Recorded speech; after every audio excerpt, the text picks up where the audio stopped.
Hello everyone, good morning, good afternoon. Today we'll talk about a Kubernetes operator for Synapse, which allows you to deploy and manage a Synapse home server, as well as a couple of bridges on top of Kubernetes. This operator is written in Go, and if you don't know what Kubernetes operators are or what they do, don't worry, because that's the first thing we will talk about. In this talk, we will not assume any prior knowledge of Kubernetes. My name is Matthias Goerens. I'm a senior software engineer at Red Hat, and I've been working with operators daily since I started a bit less than 2 years ago. I was looking for a way to learn and experiment with operators, and that's how this project started, as a playground for me. So let's get started. As promised, the first thing we'll do is discuss some ground concepts of Kubernetes and introduce what Kubernetes operators are and what they do.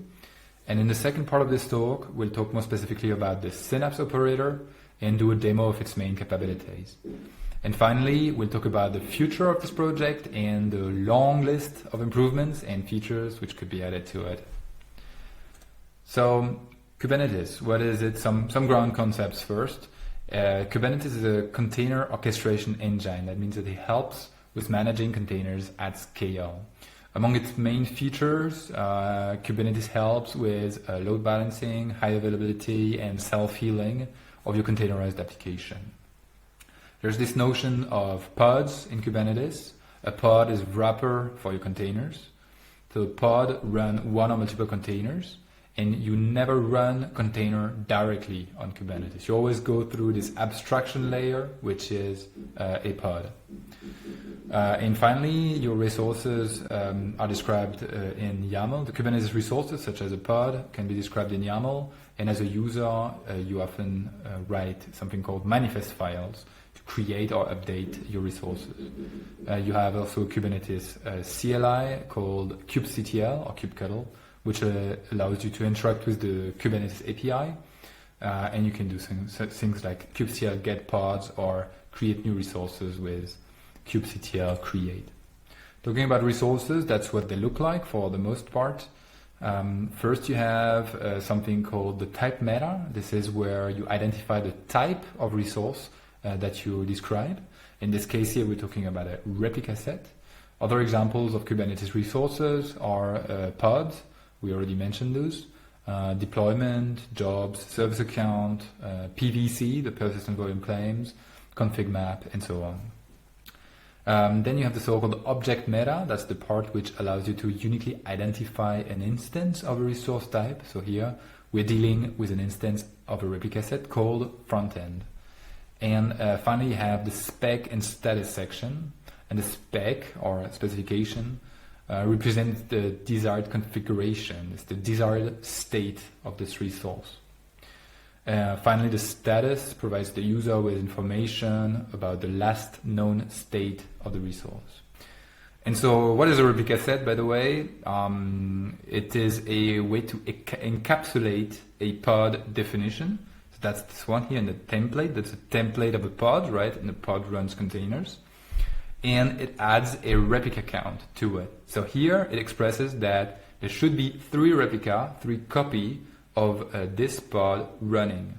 And if for whatever reason a pod comes to fail, then the replica set is there to ensure that a new copy of this pod is being created.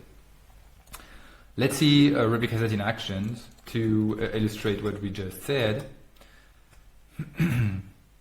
I'm on a Kubernetes cluster here, and I already have a replica set running on this pod, on this cluster. On the bottom right, you see the list of pods currently running on the cluster. So here you have 3 pods, 3 Nginx pods, and well, that makes actually sense because we have on this replica set configured it that we would like to have a 3 pod running, 3 copy of the Nginx pod running. Let me take one pod and delete it. Kubectl delete pod and the name of my pod. So what's going to happen? A new copy of a pod is recreated almost instantly. Well, that's the job of the replica set. That's exactly what it does. It ensures that 3 copies are running. All right, but where is then this logic of recreating pods, recreating copy of my pod actually implemented? Well, that's the job of controllers. So let's speak about those. What is a controller? A controller in Kubernetes, it's a process. It's a process that runs usually within the cluster as a pod. It's responsible for managing a type of resource in the cluster. So there is a job controller for managing jobs. There's a deployment controllers for managing the lifecycle of deployments.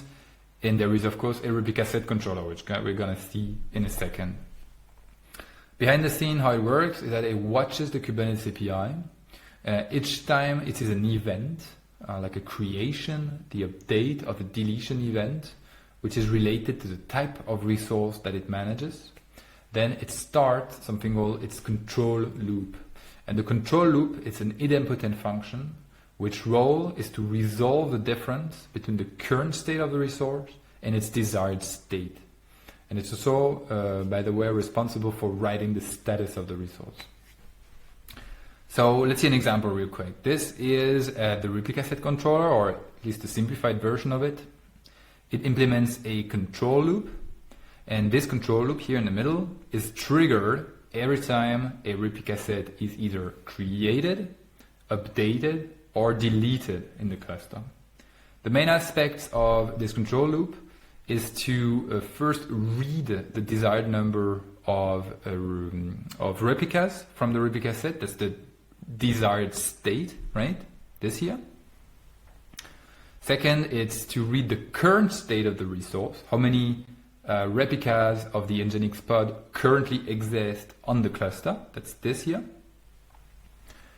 And third, it will reconcile the resource state. That means that it calculates the difference between the desired and current number of replicas, and it creates or deletes replicas, or even it does nothing if the current and desired number of replicas already match. And finally, its last responsibility is to write the resource's status. So this provides the end user or also other controllers in the cluster information on the last known state of this resource.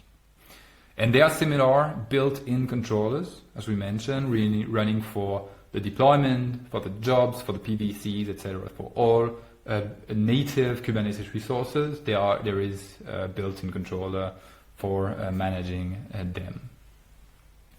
And well, now you must wonder, wait, you keep talking about built-in controllers and native Kubernetes resources. Why is that? Does that mean that there is such thing as an external controller in the non-native resource? Well, yes, precisely. That's exactly what there is, and that's exactly what operators are all about. Operators are about reusing this concept of Kubernetes resource in Kubernetes controller and create our own. So first we're going to create new resource types. Let's say, for example, we're going to create a resource type called Synapse. In a second, we're going to create a custom controller to manage our brand new resource type. So let's say we're going to create a Synapse controller responsible for all the business logic of creating and managing a Synapse home server. So first, a new resource type. How are we going to do that? Well, we're using something called CustomResourceDefinition in Kubernetes. And this is a truly amazing feature of Kubernetes because CRDs, the short name for Custom Resource Definition, they provide a way to extend the Kubernetes API using the Kubernetes API. That means that there is a resource type in Kubernetes natively, which is called Custom Resource Definition. And we can write our CRD as a manifest file and create and query it with kubectl. So the CRD manifest will contain information about the new resource, the custom resource, and such as its kind and its OpenAPI v3 schema. OpenAPI v3 schema is a set of definitions and rules that will describe the structure of our Kubernetes resource. So let's have a look.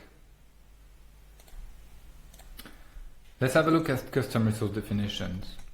There are, as a matter of fact, on my Kubernetes cluster, there are already some CRDs installed, and specifically CRDs for Synapse. And I can dig into it. So here you see the kubectl get custom resource definition, because this type is natively present on Kubernetes.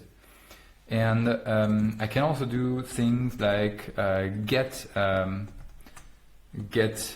this is the command I run, get custom resource definition, the name of my Synapse CRD, dash o YAML, that's to have it in a YAML output. And when what I see here is how a CRD looks like. So there's a custom resource definition, right? This is the type meta. Here we have the object meta on this metadata section with the name of this CRD. And then we have the spec. And what is the spec of a CRD? Well, it is describing a new resource, right? We are creating a new resource type in Kubernetes, a custom resource. So how does this custom resource looks like? You have things, for example, such as the new kind that you want to have created. You have information if, for example, this is a namespace resource or not. You could also have cluster-wide resources. And you have, you see here that it's available in the V1 Alpha 1 version. And you have the schema, OpenAPI v3 schema for this new custom resource, this new Synapse custom resource. And on the top level, you have you find things again like API version and kind. So this is our beloved type meta. Then the metadata section, the object meta that are common to all Kubernetes resources. And then you have the spec section and status section. Again, we again find this spec and status. And here you see the descriptions of what is contained into the spec. So here, for example, you have a Boolean called create new PostgreSQL. By default, it's false. Then you have a section called home server, and with some information how to configure your Synapse instance. So this CRD is there to describe our new Synapse resource type. We're jumping a little bit ahead here. We'll come back to the Synapse CRD later. We're actually going to use it and create a Synapse instance. I just wanted to show you an example of a CRD manifest file. And because this CRD is installed in the cluster, I can now do things like kubectl get Synapse. What do I get? Back from the cluster, from the API, no resources found in default namespace. Okay. And just to compare, if I would run this here, kubectl get not exist. This is a type which does not exist.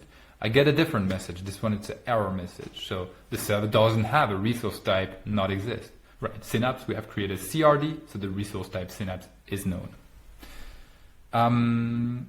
Now that we talked about custom resources, we can talk about building a custom controller.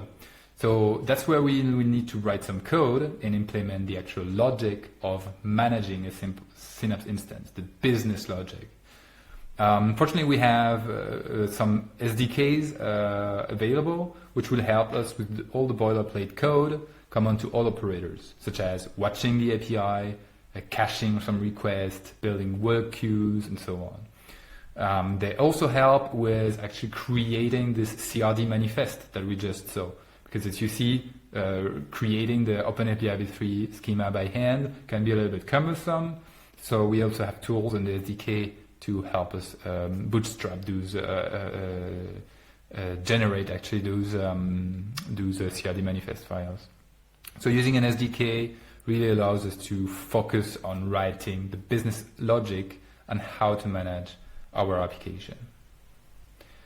And so with that, we have it. We have seen the main concepts behind Kubernetes Operator. We talked about Kubernetes resources, how they are structured. We saw how we can extend the Kubernetes API with custom resource definitions. We talked about the controller pattern in Kubernetes and how controllers are responsible for reconciling the state of the resource they manage. And finally, we saw that we can write our own controller with Operators SDK, for example. And hopefully by now you have a good understanding of what operators are and do. Of course, there would be tons of other interesting details to mention on operator SDKs and CRDs and so on. But yeah, we have a limited amount of time today, so this talk is actually about the Synapse Operator. So let's move on to that part finally. So I made the choice of dividing this project into 3 CRDs. One for the Synapse home server and one for each bridges. So right now this operator is able to manage 2 bridges, the Heisen bridge, so this is for IRC, and matrix signal, which as the name suggests is for signal. That means that you can manage each component individually and independently. That's a model which would scale also better if and when additional components are added to the project. So let's have a look at those CRDs individually. First, the Synapse CRD. So we saw this already before, and as the name suggests, it allows us to deploy a Synapse home server. By default, it will use the SQLite database, which is shipped within the Synapse Docker image. But there are also ways to work with Postgres. We'll talk about that a little bit later. In order to deploy Synapse, we need to provide some configuration options. To do that, we need a configuration file, which is called homeserver.yaml. And as you know, if you've dealt with Synapse before, this is a very long file. There are a lot of configuration options. So therefore, I made the choice of providing users of the Synapse operator with 2 options for configuring their Synapse instance. As a user, you can either provide the 2 mandatory configuration options directly in the Synapse manifest. Those 2 mandatory options are the name of your server and whether or not to report statistics. The Synapse operator then uses those default values, and populates the rest of the home server YAML with default values. Actually, it uses a default home server YAML template and feeds those values into it. And this is especially useful if you don't have a home server YAML at hand, or just want a quick start in a project, quickly test the capabilities of this operator, and just want to get a Synapse instance running. However, if you need more control over the configuration of Synapse, which is totally understandable, or if you already have a home server YAML, then you want to go with the second option. And that is creating a config map containing the home server.yaml and feeding it to the Synapse resource. We're going to see this in a second with examples. The Synapse operator automatically will use your custom home server YAML. Actually, will make a copy of it, and it will use it to configure Synapse. Let's see a little demo of this. So we're back on our Kubernetes cluster. On the top right, you see the logs of the 3 controllers, the Synapse controller, the Heisen bridge controller, and the matrix signal controller, which are running in the cluster. All the logs of those 3 controllers are here on the top right of your screen. On the bottom right, you again have the list of pods running in the cluster and the default namespace. Currently, there are none. On the left side, that's where we're going to issue some commands.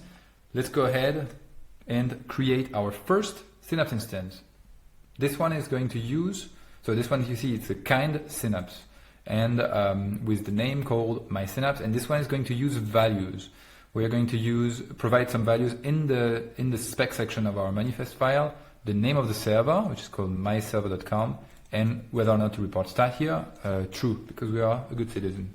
And we are going to go ahead and create this Synapse instance. What we see here on the right side is the Synapse controller getting to work, and that's the business logic, right? Which is in the Synapse instance. It compares the desired state of this resource. So please have a home server running with these configuration values, and the current state, what do I currently have in a cluster, nothing. I don't have a Synapse instance running. I don't have a pod for my Synapse instance. So this is what then creates all the necessary objects, a deployment, a config map, a PVC, and so on and so on. Now I can check that my Synapse is being created. So as you see, get Synapse, right? This time I have one. I get this one back, and I can check my Synapse status, and I see that some information on the home server configuration has been populated. Well, in this case, it's pretty straightforward. It's basically a copy of the values. You can see that this Synapse instance is running.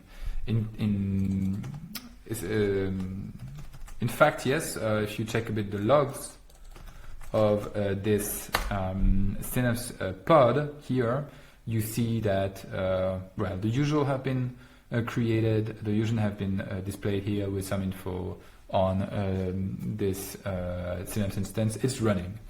Now we're going to move to the second example. Now that we have seen how to create a Synapse using values, we're going to see how you can do that with a custom home server YAML. Let's say you have your custom home server YAML. This time you have configured a server name, my matrix host, and you want to use this for configuring Synapse.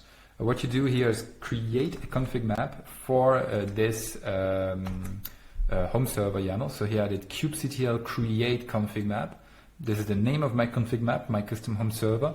I'm using from file to say I want to use this file as an input for the data of this config map.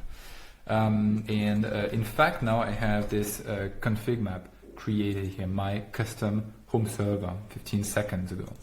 Now I have this Synapse instance, a new Synapse called my custom Synapse, and in the configuration options this time I'm not using values, I'm using here config map, and I'm giving the name of the config map containing the home server YAML that I want to use for configuring this instance of Synapse. So let's go ahead and create it, and again the Synapse controller gets to work, and a new pod is going to come up for this instance of Synapse. And if I'm checking this time the status of my custom Synapse, in the status here I see again some information on the home server configuration has been populated by the Synapse controller, and especially the name of the server and whether or not to report stats. This has been fetched from my custom home server YAML. Behind the scene, what it does also, if I'm running this command again, is that it actually creates a copy of your input config map. So it makes a copy of the config map you provide, and it works on this copy, because sometimes the Synapse controller might have to do some modification to make sure that this instance of Synapse can actually run. So it makes a copy, doesn't touch your input config map, it makes a copy of it and edit it in place if needed. Let's go back to the presentation and move on to the next CRD that we have, the next resource type that we have installed, which is Heisenbridge. So Heisenbridge, as the name suggests, again deploys an instance of the IRC bridge called Heisenbridge. Then it also automatically adds this bridge as an application service to the Synapse home server YAML. And similarly to Synapse, you can again provide your custom Heisenbridge configuration file if you want. You can also decide to use some default values. And in that case, you don't have to provide anything because there is no mandatory configuration options for Heisenbridge. So if I'm going back to the terminal, I see that here I have an example manifest file for Heisenbridge, where I specify in the spec section simply the name of the Synapse instance that I want to be connected to. And that's okay because I have my Synapse is an existing Synapse instance, right? We created it a few minutes ago. So I can go ahead and create this. And what's happening here now? We have two controllers now doing some work. First, the Heisenbridge controller, which runs here, this pod, the Heisenbridge pod. And second, we have the Synapse controller, which you see has terminated one pod, the one which was created 4 minutes ago, and has run a new pod about 20 seconds ago now, when we first created our Heisenbridge.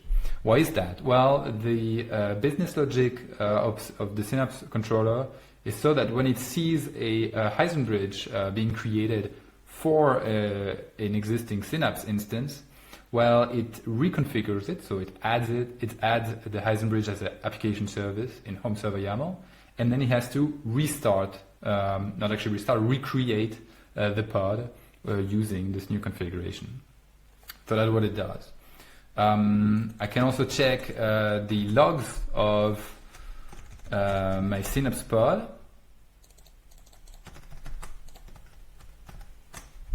I grep for Heisenbridge, and we see that indeed Heisenbridge has been added as an application service. There is a user, Heisenbridge, which has been created, which has been logged in, and there were some initial requests made for configuring it. All right, so I have now a Heisenbridge instance, and I have Synapse instance, two Synapse instances running. By the way, this reconfiguration of the home server YAML would also work if you would have provided your own home server YAML, yeah, with a config map, because I mentioned before that the controller makes a copy of this home server YAML, and so it works on this copy, and it also modifies it if needed. All right, and just to mention here, we have also the possibility to configure Heisenbridge with a config map, right? That would work in the same way as for Synapse. That means that we would need to create a config map first and then feed it here to the Heisenbridge resource. And in this config map, we would need to have the Heisenbridge configuration file. So similarly to what we had with Synapse. Finally, we have the Matrix signal bridge. This works exactly in the same way. Creating the Matrix bridge, creating also signal D, which is required for this bridge to run, and reconfiguring the home server YAML and add Matrix signal as a bridge there, as an app service there. Again, you can either use a custom configuration file or work with default if you want a quick start. Finally, there's a way to provision a PostgreSQL instance. The first thing you could do is have your custom home server YAML, and if you already have a PostgreSQL instance running, you could provide your own home server YAML and configure the database connection information there. Or you can automatically spin up a PostgreSQL instance. We saw that there is a create PostgreSQL boolean a little bit earlier. By default it's false, but if you put it to true, it will attempt to create a Postgres cluster or Postgres instance using the Postgres operator. So that's an external dependency on this on the Synapse operator. Right, let's finish very quick with the next steps. As you know, Matrix is a very large ecosystem with tons of projects. Many are obviously missing from the Synapse operator today. First, bridges, of course. We could add more bridges. Web clients, we currently don't have any, but we could have Element or Hydrogen, for instance, as a web client. We could have some additional infrastructure components, such as a churn server for WebRTC, audio-video call, SSL certificates, or email server. And fourth, why not also have alternative home servers, right? Right now we only have the Synapse home server, but we could also have provide the possibility to deploy maybe Conduit or Dendrite and turn this Synapse operator into a Matrix operator, actually. Yeah, that would maybe for the long term. All right, so that's it for me today. Thanks for listening. Today here are some information how to contact me. The link to the GitHub. Don't hesitate to go ahead and grab the code and try it out. Provide feedbacks. Write me also in the Synapse operator room. Right now it's a very quiet room, but please just come and have a chat if you have any questions or if you're interested in working on this project. Thank you very much for your attention, and I wish you a good rest of the conference. Bye.